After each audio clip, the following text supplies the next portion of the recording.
Eşhedü en la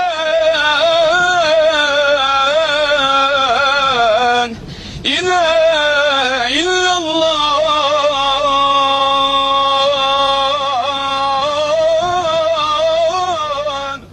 There is no God but God, and Muhammad is his prophet.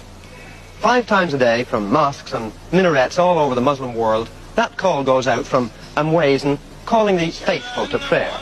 And a good Muslim will answer these calls because it's an essential part of his religion, a demanding religion just spread from the Middle East to Europe, to Africa, to Asia, even to America.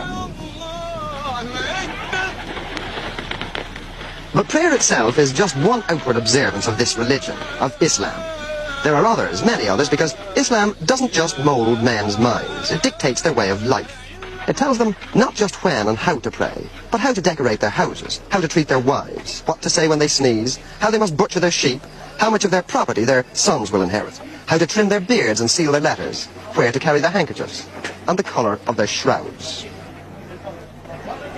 But here in Turkey, once called the sword of Islam, here in Istanbul, with the minarets of its 500 mosques piercing the sky, here all the traditions of a great faith were trampled on by one man trying to drag his nation into the Western world of the 20th century by the seat of its baggy Turkish breeches. Mustafa Kemal was the man who changed all that. Kemal, who called himself Ataturk, the father of the Turks, was the soldier who led his country's revolution and proclaimed Turkey a republic after the First World War. Ataturk wanted no religious censor to strangle the great rush forward into the 1920s, no petrifying theologians to halt progress. Of all his revolutionary decrees, and there were many of them, his destruction of the caliphate was his most heretical action. It was like deposing the Pope or the Archbishop of Canterbury. But he did it. And he got away with it by the sheer force of his own magnetic personality. He did it, but it wasn't easy. Ataturk did away with Arabic, the holy language, so that it only existed on ancient monuments. He banned all the trappings of Islam.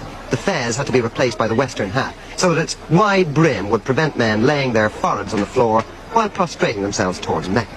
He made them wear lounge suits instead of flowing robes. He removed the veils which covered the faces of modest Muslim women. He made them have civil marriage ceremonies.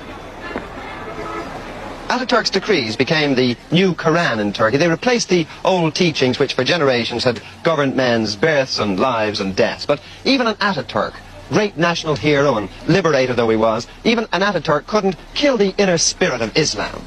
So Islam bided its time. And in 1938, when Ataturk died, the imams felt it was safe perhaps to begin just a cautious revival.